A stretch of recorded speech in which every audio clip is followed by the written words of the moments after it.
मैं आपके लिए पढ़ रहा हूं एक बहुत ही छोटा सा वचन 32। इसमें ऐसा लिखा गया है, लूत की पत्नी को सिमरन रखो। My English Bible says, remember what happened with Lot's wife. कितने लोग के पास बाइबल है? मैं 3 गिनूंगा, आप में से हर व्यक्ति को अपनी बाइबल में ये वचन जोर से पढ़ना है। 1 2 3। 1 2 3। इंग्लिश में ऐसा लिखा गया है, उस चीज को याद रखो जो उसके साथ हुई। और आज मैं थोड़ा सा आपको विस्तार में समझाना चाहता हूं। Listen very carefully. यहां पर यह नहीं लिखा गया है कि एक दिन शैतान सांप के बेस में हवा के पास आया और उसने हवा को डिसीव किया और हवा ने आदम को फल खिलाया। तो यहां पर वचन आता था, हवा को याद रखो जिसने अपने पति को फॉल होने में उसकी मदद की। यहां पर यह नहीं लिखा गया है कि पोतीफर की पत्नी को सिमरन करो जो यूसुफ को जबरदस्ती व्यभिचार में गिराने की कोशिश कर रही थी।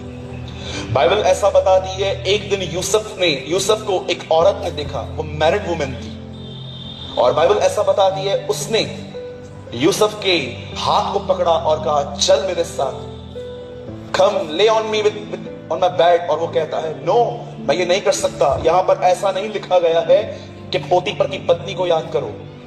यहां पर यह भी नहीं लिखा गया है कि दलीला को याद करो कि कैसे उसने यहोवा के अभिषिक्त शिमशोन को गुनाह में गिराया। आप सभी जानते हैं एक ऐसा व्यक्ति था शिमशोन, was a mighty warrior। एक ऐसा समय था कि वो इतना ताकतवर था कि 1000 लोगों को मारता था, पर एक तरफ वो इतना कमजोर था कि एक लड़की के सामने अपने लूपहोल्स खोलता था। यहां पर यह नहीं लिखा गया है कि शिमशोन की दलीला को याद करो, न यहां पर यह लिखा गया है कि हवा को याद करो, न यहां पर यह लिखा गया है कि पोतीफर की पत्नी को याद करो, और न यहां पर यह लिखा गया है इजबेल को याद करो जिसके कारण एलिया भागा। बाइबल ऐसा बताती है, इजबेल प्रभु के लोगों पे जादू टोना करती थी। ऐसा लिखा गया है कि उसने पता नहीं कितने नबियों को मार डाला था, उसने बहुत सारे निर्दोष लोगों को मारा था, और उसने अंत में एलिया को भी एक धमकी दी कि मैं उस तिपस्वी एलिया को मार दूंगी, और लिखा गया है एलिया भागा था। यहां पर यह भी नहीं लिखा गया है कि इजबेल को सिमरन करो। न बाइबल यहां पर यह कहती है हेरोदिया को सिमरन करो कि कैसे उसने यूहन्ना बपतिस्मा दाता की गर्दन कटवाई। ये जितने भी नाम मैंने लिए, ये बाइबल की सारी दुष्ट औरतें थी।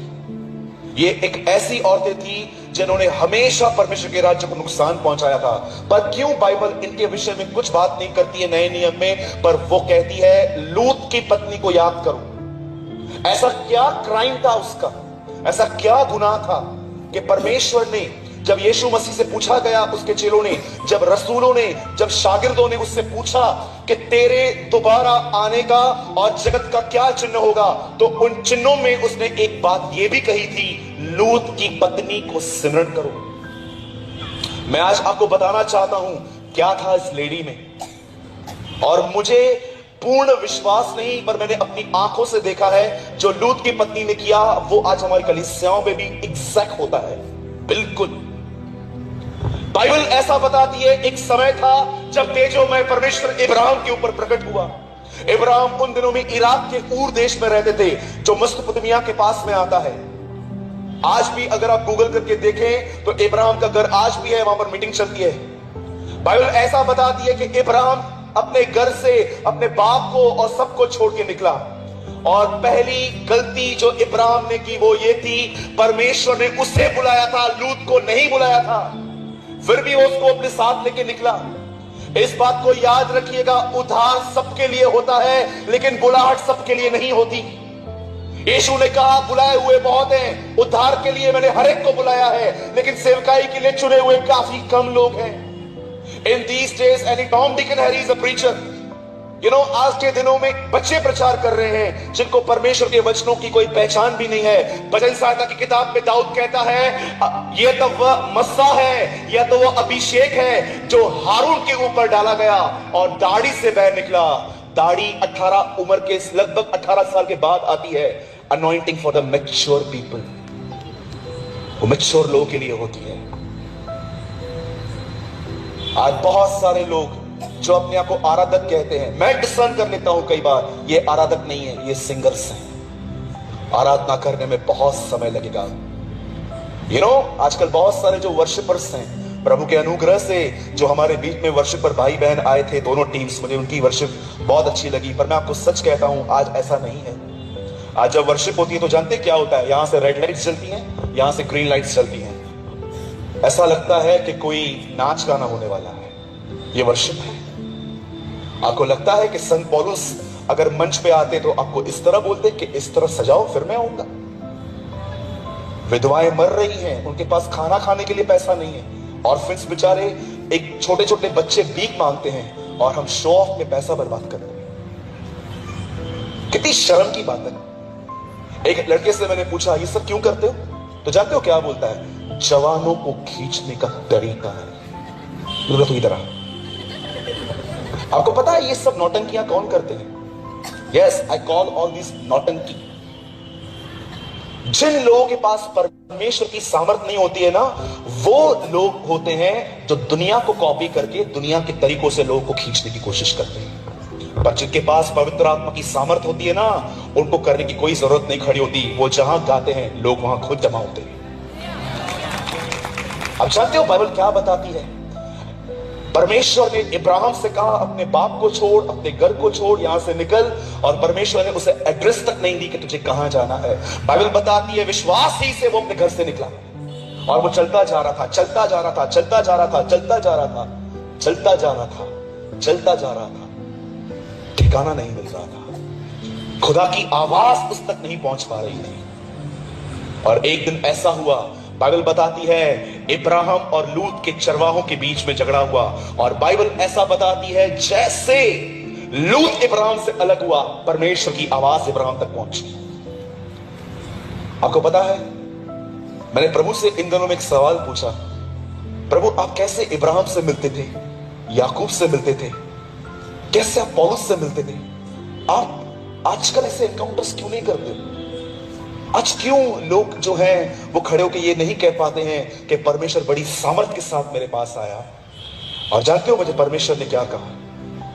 मैं आपको सच कहता हूं, मैं एक ही चीज में सिर्फ ब्लेस्ड हूं, मैं परमेश्वर की आवाज को बहुत अच्छे से पहचानता हूं। बाकी मुझे और कुछ नहीं पता है। मुझे परमेश्वर ने एक बात कही, आराम से बाइबल को पढ़ और देख, मैं जब लोगों से मिलने आता था वो क्या करते थे। और आज वो काम मेरे बच्चे नहीं करते, इसलिए मैं उनके पास कभी नहीं आ पाता। आराम से अपनी वचनों को पढ़ के देखिए, बाइबल ऐसा बताती है जब भी खुदा उनसे मिलने आया वो अकेले थे। 2019 के बिलीवर्स अकेले रहते ही नहीं है, इसलिए खुदा उनसे मिल ही नहीं पाता। हमेशा लोगों के साथ घिरे हुए रहते हैं। कभी सास के साथ बैठेंगे, कभी ननद के साथ बैठेंगे, कभी भाइयों के साथ बैठेंगे। मैं आपसे पूछना चाहता हूं, कब आपने आखिरी बार 6 घंटा किसी कमरे में अकेले बिताया था? 2020 के मसीहियों के पास खुदा के लिए कोई समय ही नहीं है। वो अपने सेलफोन में इतने बिजी हो चुके हैं अपने रिलेशंस को मेंटेन करने में, इसको रिप्लाई करना है, ये अपलोड करना है, उसको रिप्लाई करना है। 2000 के मसीह के 2020 के मसीह आज अकेले रहते ही नहीं है। कई लोग तो ऐसा है, कमरों में जाते हैं, दरवाजा बंद करते हैं, पर यहां दिमाग में 100 लोगों को साथ में लेके जाते हैं और खुदा उनसे मिल ही नहीं पाता।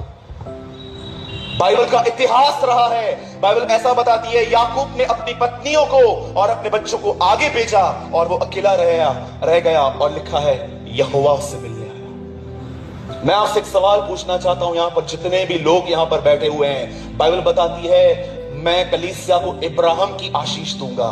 गलातियों की किताब में लिखा गया है। आपके हिसाब से बताइए इब्राहिम की ब्लेसिंग क्या है? लालची प्रचारक कहते हैं पैसा। मैं आपको बताना चाहता हूं इब्राहिम की आशीष क्या है। जान लीजिए और इसको अंदर डाल दीजिए। इब्राहिम की आशीष है परमेश्वर और उसकी मुलाकातें। परमेश्वर कलीसिया को यह देना चाहता है, वो अपनी कलीसिया से मिलना चाहता है। पढ़िए आराम से। जब यीशु ने प्रचार करना स्टार्ट किया तो क्या कहा? प्रभु का आत्मा मुझ पर है, उसने मेरा अभिषेक किया है ताकि मैं बंदियों को छुड़ाऊं, अंधों को दृष्टि पाने का, लंगड़ों को चलने का, टूटे हुए दिलों को जोड़ने का। और उसने अंतिम लाइन क्या कही कि वह समय आ गया है कि जब खुदावन अपने लोगों से मिलेगा। That is a blessing of Ibrahim. जब परमेश्वर देखता है एक ऐसे व्यक्ति को जो अकेला उसके साथ समय बिताता है, परमेश्वर आने वाले समय में आपसे मुलाकात करेगा। और मैं आपको सच कहता हूं, 1000 मीटिंग्स अटेंड करने से उसकी एक मुलाकात बहुत है, बहुत है। बाइबल ऐसा बताती है परमेश्वर ने इब्राहिम को चुना और इब्राहिम परमेश्वर की आवाज को नहीं सुन पा रहा था। वो जगह जगह घूम रहा था, उसे समझ में नहीं आ रहा था मैं रुकूं आखिर कहां पर, मुझे कोई लीडिंग नहीं मिल रही है। जानते हो क्यों? क्योंकि बुलाहट सिर्फ और सिर्फ इब्राहिम की थी। वो लूत को लेके निकला।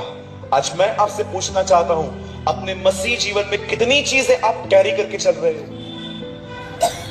अपने आप से पूछिए। अगर आप लोगों की खुशी के लिए ही सारा दिन सोचते हो तो मैं आपको बताना चाहता हूं, आप परमेश्वर को प्रसन्न कभी नहीं कर पाओगे, कभी भी नहीं। यीशु मसीह ने कहा, जिसने मुझे भेजा है उसने मुझे अकेला नहीं छोड़ा है, क्योंकि मैं सर्वदा वही करता हूं जिससे वो प्रसन्न होता है। आज मैं आपसे पूछना चाहता हूं, क्या आप परमेश्वर की खुशी के लिए जी रहे हैं? जैसे बाइबल बताती है इब्राहिम और लूत की प्रॉपर्टी इंक्रीज होने लगी, बड़ी होने लगी। बाइबल ऐसा बताती है उन दोनों के चरवाहों के बीच में झगड़ा हुआ। और जानते हैं इब्राहिम क्या बोलता है? सुन लीजिए प्रॉपर्टी लवर्स, जिनको अपने घर की दीवारों से बहुत प्यार है, जिनको अपनी घड़ियों से बहुत प्यार है, अपनी गाड़ियों से बहुत प्यार है। अब जानते हो इब्राहिम क्या बोलता है? हे बंधु, माय ब्रदर। सोचिए कितनी बड़ी बात है। वो उम्र में उससे कई साल बड़ा था। वो ऐसा कह सकता था मैं अंकल हूं, वो कहता है नहीं मैं तेरा भाई हूं। पढ़ सकते वहां लिखा है, वो कहता है लूत हम दोनों भाई हैं, हम दोनों के बीच में झगड़ा हो ये अच्छी बात नहीं है। अब एक काम कर, तू राइट साइड जाएगा तो मैं लेफ्ट साइड जाऊंगा, तू लेफ्ट साइड जाएगा तो मैं राइट साइड जाऊंगा। आपने पढ़ा है ना ये वचन? इब्राहिम क्या बोलने की कोशिश कर रहा है? जो तुझे अच्छा लगे तू वो ले ले, जो तुझे अच्छा नहीं लगे वो मैं ले लूंगा। कहां हैं ऐसे लोग? आइए, जितने बड़े बड़े भाई लोग बैठे हैं यहां पर उम्र में, मैं आपसे पूछना चाहता हूं, जो प्रॉपर्टियों की बात पे एक दूसरे से झगड़ा करते हैं, आपने कहा ऐसा? कभी आपने इस विषय में सोचा कि जब प्रभु मूसा से मिला तो मूसा से उसने अपना परिचय क्या दिया? मैं इब्राहिम का परमेश्वर, I am the God of Ibrahim. मैं एक ऐसे व्यक्ति का परमेश्वर हूं जो प्रॉपर्टी से नहीं, जो मुझसे प्रेम करता था। मैं आपसे पूछना चाहता हूं, क्या पहचान बनाई है आपने खुदा की उसके अंदर?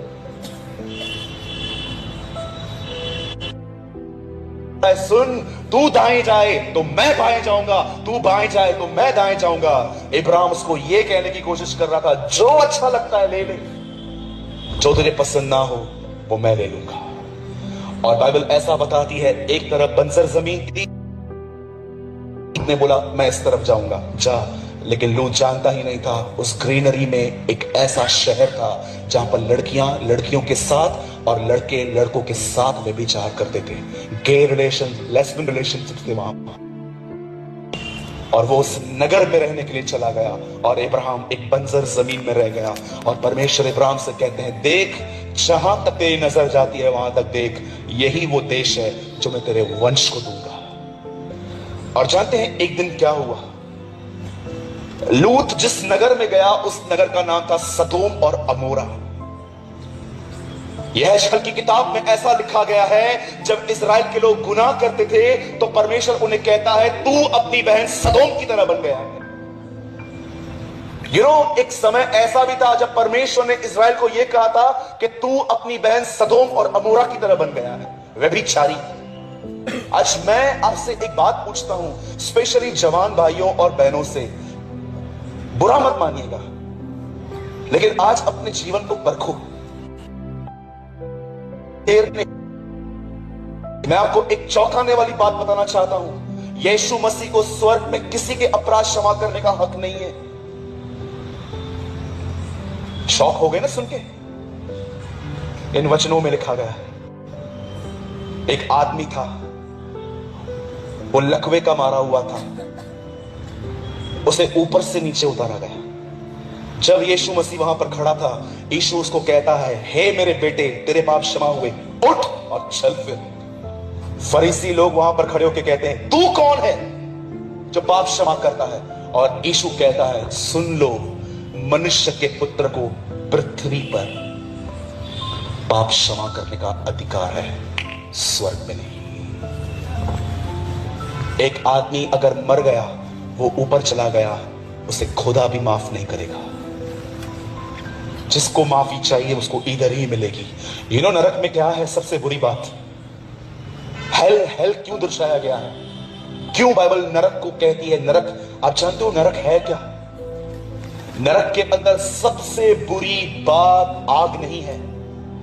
हाँ, मैं जानता हूं वहां पर एक दरिया बहती है जिसमें पूरी आग बहती रहती है, पर मैं आपको बताना चाहता हूं नरक में उससे भी एक खतरनाक चीज है जिसका जिक्र इस पवित्र शास्त्र में आया है। जानते हो नरक में सबसे बड़ी बात क्या है?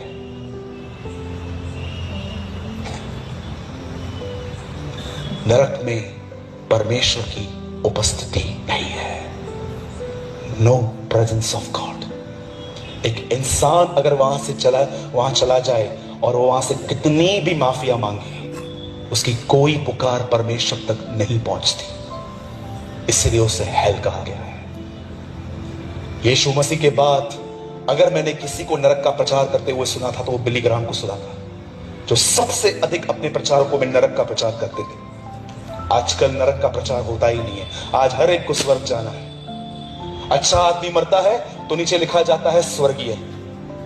चोर मरता है उस पर भी लिखा जाता है स्वर्गीय। स्वर्ग हमारे बाप का है, सबको बेचते हैं उधर। चलो तुम भी चलो, तुम भी चलो, तुम भी चलो, तुम भी चलो, सबको स्वर्ग बेचते हैं हम सबको। एक दिन मैं बॉम्बे में प्लेस में मैं था, मैं अपनी गाड़ी पे, तो मैं एक आदमी को देखा, मैंने उसका एक बैनर लगा हुआ था और मैं उस आदमी को बहुत अच्छे से जानता था। वो एक नंबर का मवाली था, लड़कियां छेड़ता था, जुआ खेलता था, सब खेलता था। तो मैंने देखा बाप रे ये कभी मरा। और जब मैंने उसके बारे में पढ़ा तो मैं हैरान हो गया, वहां लिखा था स्वर्गीय। मेरा एक फ्रेंड मेरे साथ में था, मैंने बोला ये क्या लिखा है, पढ़ तो बराबर। तो उससे बोला हेवनली, स्वर्गीय। मैंने कहा यार अगर ये गया है तो यार हमने कौन सा गुनाह किया, हमको तो पहले लेना चाहिए प्रभु को। मैं फिर से कहता हूं, शायद आपको ये पढ़ते हुए देर ना हो जाए, मैं आपको फिर से कहता हूं, शराब पीने वाले, बदर मैं तो ऑकेशनली पीता हूं, चटके भी तेरे को ऑकेशनली लगेंगे। ब्रदर मैं वाइन पीता हूं, मैं शराब पीता हूं। हमारे बॉम्बे में औरतें शराब पीती है। शराब पीने वाले, मूर्ति पूजक, अपनी शादीशुदा पत्नी को छोड़ के किसी और से चैट करने वाले, दूसरी औरतों से मिलने वाले, झूठ के चाहने वाले, पर्दे पर झूठ चलता है पिक्चरों पे और हम लोग चाहकर उसे देखते हैं। बाइबल बताती है ये सब लोग तुम्हें अंत के दिन नरक में मिलेंगे। आमीन। यस, यूहन्ना कहता है आमीन। ऐसों पे तो आमीन आजकल निकलता ही नहीं है। आजकल आमीन निकलता है जब तुम हमारे हिसाब से बात करोगे तब। मैं बोलता हूं यस आमीन। और बाइबल बताती है ये सब लोग तुम्हें नरक में मिलेंगे। मैं फिर से कहना चाहता हूं, अगर आप में से कोई भाई है वो शराब पीता है 6 महीने में, 8 महीने में या 12 महीने में एक बार, मैं आपको आज भी कहना चाहता हूं ऐसे लोगों का अंत नरक है। कुछ लोग कहते हैं हम पी के थोड़ी गिर रहे हैं। उस दिन बोलना, उस दिन खुदा तुम्हें कहेगा ठीक है मैं भी तेरे को कभी कभी डालूंगा उधर। मुझे समझ में नहीं आ रहा आपको हंस क्यों रहे हैं। सच में मुझे समझ में नहीं आ रहा आपको हंसी किस बात पे आ रही है।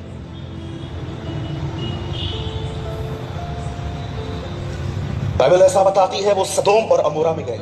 लड़कियां लड़कियों से पाप कर रही थी, लड़के लड़कों से पाप कर रहे थे। हमारे बॉम्बे में एक प्लेस है कॉल अंधेरी, वहां पर एक लड़की ने रिसेंटली एक लड़की से शादी की। उसकी फैमिली ने उसको पकड़ के मारा, पीटा, मत कर, क्या कर रही है, तेरा वंश कैसे बढ़ेगा। ओ शट अप। अपनी मां को ऐसे बोल रही थी मैं करूंगी। आप सोचिए इंसान इतना गिर चुका है। ये तो एक लॉफुल सेक्स होता है हस्बैंड और वाइफ के बीच में, आज ये हो गया है। अरे अब्रॉड में तो लोग जानवरों के साथ पाप करते। सोचो इंसान आज जानवरों की लेवल पे आ चुका है। कितनी शर्म की बात। मैं आपसे पूछना चाहता हूं जितने जवान भाई और बहनें बैठे हैं, मैं आपका आदर करता हूं आज मैं गुस्से की नहीं, मैं आपको प्रेम से आपको मैं एक बात पूछना चाहता हूं, क्या आपकी लाइफ प्योर है? आइए मैं आपसे पूछता हूं, आर यू प्योर?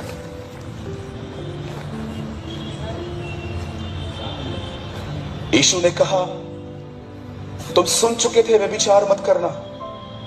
किसी स्त्री को शादी से पहले और शादी हो जाने के बाद अपनी बीवी को छोड़ किसी को टच मत करना। पर मैं तुमसे ये कहता हूं, यीशु कहता है, तुमने ये बात सुनी थी, पर मैं तुमसे कहता हूं किसी स्त्री को देखकर अपने मन में गंदा मत सोचना। और उसके बाद यीशु कहता है हस्त में तुम के पाप मत करना, यदि तेरा हाथ तुझे ठोकर खिलाता है तो काट और फेंक दे। Don't do मैस्टरब्यूशन।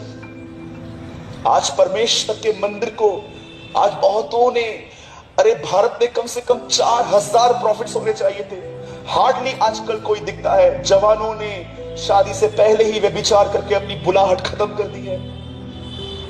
मेरे भाइयों और बहनों, मेरे जवान भाइयों और बहनों, याद रखना मसीह के अंदर दो ही संबंध हैं, या तो भाई और बहन का या पति और पत्नी का। फ्रेंडशिप नाम का कोई संबंध नहीं है। एक दिन मैं अपने दोस्त से मिलने गया ऑफिस में, किसी औरत के पास बैठा हुआ था, बार बार उसे हाथ दे रहा था। इतना ज्यादा फ्रेंडली था वो उस वुमेन के साथ, और मैं देख रहा था। मैंने उसको बोला शेखर क्या कर रहा है तू, यू आर मैरिड? बोलता है इट्स ओके, ये मेरी फ्रेंड है। मैंने कहा तेरी बीवी अगर तेरे पास में यहीं पर जॉब करती तब करता? नहीं। मैं फिर से कहता हूं, शायद आपको ये बात अच्छी नहीं लगेगी, मसीह के अंदर दो ही संबंध हैं, एक पति पत्नी का या दूसरा भाई बहन का। फ्रेंडशिप और ये फ्लेक्स करना ये कोई संबंध नहीं है।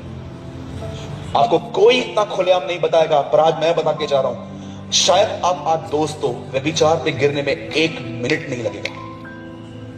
इंग्लिश में एक कहावत है, so many bad things start with good intentions. बहुत सारी बुरी चीजें अच्छे तरीकों से भी शुरू हो जाती हैं। आप जानते हो बाइबल क्या बताती है? सदोम और अमोरा एक ऐसा ही देश था, वो वहां पर रहने के लिए लग गया। और एक दिन परमेश्वर ने देखा कि जब इस नगर की बुराई इतनी ऊपर हो गई है, इतनी बढ़ गई है कि अगर मैंने इस नगर को नाश नहीं किया तो इनमें से निकलने वाली जो जनरेशन है वो इतना गुनाह करेगी कि हो सकता है कि आने वाले थिंग्स में लोग भीतरी कपड़े पहनना भी बंद कर देंगे, वो पूरी तरह से नंगे घूमेंगे। और परमेश्वर ने डिसाइड किया कि वो उस नगर को नाश करेगा। पर परमेश्वर ने एक व्यक्ति को देखा वहां पर जिसका नाम लूत था, जो इब्राहिम का भांजा था। और परमेश्वर ने ये बात इब्राहिम पे प्रकट की कि मैं उस नगर को नाश करने वाला हूं। इब्राहिम ने प्रार्थना करना शुरू की, प्रभु अगर वहां पर 50 लोग होंगे तो क्या तू उस देश को नाश करेगा? प्रभु ने बोला नहीं करूंगा। 40 होंगे तो नहीं करूंगा, 30 होंगे तो नहीं करूंगा। और आखिर में परमेश्वर ने उसकी विनती सुनी। आप में से कितने लोग ये बात जानते हैं? सदोम और अमोरा को नाश करने से पहले प्रभु ने इब्राहिम पे प्रकट किया था, और संसार को नाश करने से पहले यह चीज परमेश्वर ने कलीसिया पे प्रकट की है। एक दिन आएगा जब मेरा बेटा वापस आएगा, तब मरे हुए और जीवितों का वो न्याय करेगा। और ये बात उसने हम पे प्रकट की है ताकि हम इनके समान काम न करें। आप जानते हो बाइबल क्या बताती है? उसके बाद एक समय आया, 3 स्वर्गदूत नीचे उतरे। मैं ये विश्वास करता हूं एक जिब्राइल और एक मिकाईल और तीसरा प्रभु यीशु मसीह है। और ये तीनों इब्राहिम से बात करते करते एक लेफ्ट हो गया, वापस अपने सिंहासन पर चला गया, और 2 लोग सदोम और अमोरा में एंटर हो गए। लूत वहां पर बैठा हुआ था, और वो लूत को कहते हैं, लूत निकल यहां से, बिल्कुल देर मत करना, यहां से बाहर निकल। लूत पूछता है क्यों? बोलते हैं कुछ मत पूछ, यहां से निकल, यहोवा का क्रोध है इस नगर पे। आप में से कितने लोग इस बात को जानते हैं?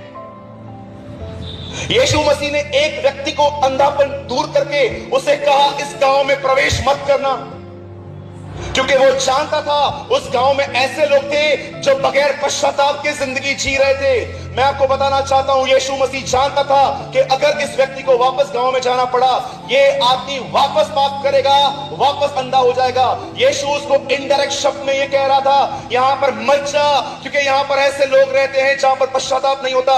मैं यीशु के नाम से कहता हूं, अगर आपकी कलीसिया पश्चाताप प्रचार नहीं करती तो उस कलीसिया में जाना गुनाह है। अगर आपकी कलीसिया आपको पश्चाताप करने के पीछे नहीं सिखाती, अगर आपकी कलीसिया आपको यीशु के पीछे चलना नहीं सिखाती, तो आप एक ऐसी कलीसिया में है जो एक गलत कलीसिया है। यीशु जानता था उस नगर के लोगों ने पश्चाताप नहीं किया है। उसने कहा, हाय बैतसैदा, हाय खुराजीन, जो काम तुम में किए गए यदि कहीं और किए गए होते तो वहां के लोग मन फिरा ले। और वहां से यीशु ने एक आदमी को निकाला, उसका अंधापन ठीक किया और उसको कहता है यहां मत जाना, क्योंकि ये वो लोग हैं तो देखा है पर उन्होंने पश्चाताप नहीं किया है, तू यहां पर की तरह हो जाएगा। मैं आज आपसे पूछना चाहता हूं, are you in right church? मैं every Sunday Jesus is life पे खड़े होकर लोगों को यीशु के पीछे चलने का टारगेट देता हूं। मैं उन्हें चैलेंज करता हूं, यीशु की तरह बनो। आज बहुत सारे जो लोग हैं वो इस बारे में जानते ही नहीं है। यू नो इस पवित्र शास्त्र की आखिरी आज्ञा क्या है? मेरे लोगों, बेबीलोन से बाहर निकलो, निकलो उन मरी हुई कलीसियाओं से बाहर और उन लोगों के साथ संगति करो जो खुदा के साथ चलते हैं, जो खुदा के पीछे चलते हैं। निकलो मरी हुई डिनोमिनेशन से बाहर। डेड और ड्राई रिलीजन कहती है बाइबल उन्हें। Yes, dead and dry religion, एक मरा और सड़ा हुआ धर्म। उस कलीसिया में जाओ जहां पर उसके पुत्र के जीवन का प्रचार होता है, जहां पर आपको यीशु की तरह बनने के लिए टीचिंग दी जाती है। क्या होगा सबसे अगर मैं ऐसा बोलूंगा तो? कुछ लोग बकबक करेंगे, इसको क्यों बुलाते हो? Who cares? कौन फिक्र करता है वापस आने की? मैं आपको खुश करने के लिए नहीं आया हूं, मैं सच्चाई बोलने आया हूं। ग्रहण करो, आपकी मर्जी, नहीं करो, आपकी मर्जी। जो सत्य है वो सत्य है। आपको क्या लगता है यीशु मसीह को इसलिए क्रूस पे चढ़ाया गया क्योंकि उसने 5000 लोगों को खाना खिलाया था, दुष्ट आत्मा निकाली थी, बीमारों को चंगा किया था? जानते हो वो लोग क्या बोलते हैं उसको पकड़ के? ये इंसान सबत के दिन को, हमारी रीतियों को नहीं मानता, इसीलिए उसे मारा गया। आज कहां भी जाओ सब लोग कहते हैं जो प्रचार करना है कर लो, don't touch our traditions. Oh, I will touch, but I will touch. कहां लिखा है? मुझे एक जगह बताओ बाइबल में कहां लिखा है मरियम की पूजा करनी है? Show me in one place. कहां लिखा है अबाउट होजरी? टेल मी, शो मी, मैं भी फॉलो करूंगा। मैं डिनाई नहीं करता कि मैरी एक गॉडली वुमेन नहीं थी। यस, मैं मानता हूं कि वो भी एक गॉडली वुमेन थी। वही गॉडली वुमेन लूका की किताब में कहती है, मेरा प्राण मेरे उद्धारकर्ता की बड़ाई करता है। एक पापी ही उसे उद्धारकर्ता कहता है, पापों से छुड़ाने वाला। मरियम खुद बताती है मैं गुनहगार हूं, लेकिन रोमन कैथोलिक भाई बहन उसकी आराधना करते हैं, उसकी मूर्तियां रखते हैं। कहां लिखा है? कहां लिखा है? मार्टिन लूथर ने उनसे पूछा था 500 साल पहले, कहां लिखा है ये सब? इंडिजेंस के नाम पे जब वो दंगा करते थे कलीसियाओं में खड़े होके, वो उनसे पूछता है कहां लिखा है ये सब? वो कहते हैं मरियम ने एक विनती की थी, याईर, मरियम ने एक विनती की थी उससे और यीशु ने उसकी सुनी। मार्टिन लूथर ने कहा फिर एक काम करो, यीशु ने याईर की विनती सुनाई, उसको भी मानो। फिर मजाक बना के रख दिया। कभी कभी यू नो लोग हमसे हम लोग को क्या बोलते हैं पता है? बाहर बोलते हैं ये लोग इतने भटे हुए हैं, समझ में ही नहीं आता है कि यीशु पर विश्वास करके जाए कहां पर? रोमन कैथोलिक में जाएं, प्रोटेस्टेंट्स में जाएं, यहां जाएं, वहां जाएं, माता मरियम में जाएं, यहां जाएं, पिता जाएं, कहां जाएं? वो हैरान हो गए हैं हम लोग को देखकर कि एक ही खुदा है, 1 लाख डिनोमिनेशन है। आपको नहीं लगता है कि कंफ्यूजन निकलने चाहिए और एक ही कलीसिया बनने चाहिए जिसमें उसको आदर मिल सके, जिसमें उसको महिमा मिल सके? बस अभी क्रिसमस आएगी, कैरल निकालेंगे, लड़के लड़कियां मस्त वहां पर लाइन मारेंगे, एक दूसरे को डांस करेंगे, घर पे चले जाएंगे। और यीशु का जन्म आजकल लोगों के लिए एंटरटेनमेंट बन चुकी है। Entertainment, just entertainment. My brothers and sisters, be serious, be a true Christian. अगर ये मीटिंग तुम्हें आज नहीं उठा पाई ना, मुझे नहीं पता है फिर तुमको कौन उठाएगा। यू नो बाइबल क्या बताती है? वो दोनों स्वर्गदूत वहां पर गए और लूत को बोलते यहां से निकल।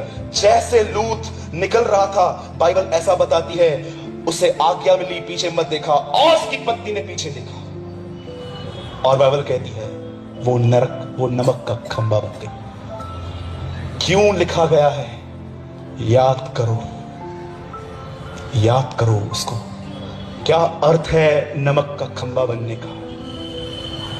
अब मैं आपको बताता हूं और 5 मिनट में मीटिंग पूरी कर दूंगा। जानना चाहते? जब प्रभु ने उससे कहा आगे बढ़ और वो पीछे मुड़ी, वो नमक का खंबा हो गई। अब जानते हो क्यों बाइबल ऐसा बताती है? इस चीज को याद रखो।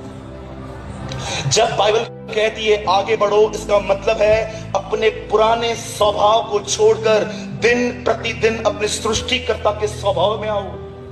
लेकिन जो लेडी ने पीछे देखा, वो नरक का खंबा, वो नमक का खंबा बन गई। आपको पता है उसकी ग्रोथ रुक गई, वो खत्म हो गई। आज मैं आपसे पूछना चाहता हूं, क्या आप इस बात को जानते हैं? जब बाइबल ऐसा बताती है पीछे मत देख, इसका मतलब जो कुछ खुदा ने तुझे छुड़ा दिया है उस चीज को वापस मत उठा। आज मैं एक सवाल यहां पर बैठे हुए हर व्यक्ति से पूछना चाहता हूं, आइए मुझे उत्तर दीजिए। प्रभु में आने के बाद दिन प्रतिदिन आप नम्र बन रहे हैं कि आप डे बाय डे घमंडी बनते जा रहे हैं? अपने आप से पूछिए, कहीं ऐसा तो नहीं है कि आप बपतिस्मा ले चुके हैं पर अभी तक आपके अंदर आपका पुराना स्वभाव जारी है? जॉन वेस्ली ने अपनी किताब में लिखा, जो तुम अंधेरे में हो तुम वो रियल हो, जो तुम उजाले में हो वो रियल नहीं है, वो एक्टिंग है।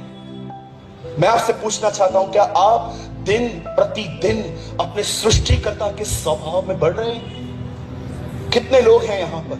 अरे मैं आपको सच कहता हूं, मैं झूठ बोलता था ना, मैं आपको सच कहता हूं, मुझे बॉम्बे में लोखंडवाला में अपना एक बंगला, अपना एक घर होता था, मेरे पास कार होती थी, मेरे घर पे बहुत सारी लग्जरियस चीजें रहती थी, पर मैं आपको सच बोलता हूं, मैंने कभी इन चीजों के साथ कॉम्प्रोमाइज नहीं किया। इसीलिए बहुत सारी सांसारिक वस्तुएं मेरे पास नहीं है, पर मैं आपको बताना चाहता हूं, भले ही मेरे पास सोना चांदी नहीं है, मेरे पास यीशु मसीह है। हर जीसस। आज बहुतों के पास सोना चांदी है, जीसस नहीं है।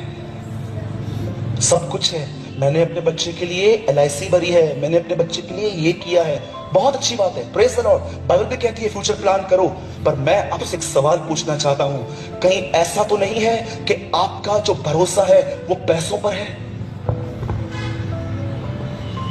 मैं आपको सच कहता हूं, हो सकता है कि आपके घर में जब कोई बीमार पड़ता हो तो डायरेक्ट आप किसी बड़े हॉस्पिटल में उसको एडमिट करने की कोशिश करते हो, पर मैं आपको बताना चाहता हूं, जब मेरे घर पे कोई बीमार पड़ता है ना, मैं हॉस्पिटल के लिए नहीं सोचता हूं, क्योंकि मैं आपकी तरह इतना अमीर नहीं हूं। मैं सबसे पहले उसे पुकारता हूं, क्योंकि मैं जानता हूं वो चंगा करेगा। और ये मेरी गवाही है, मैं बहुत बार विदाउट डॉक्टर मैं ठीक हो चुका हूं।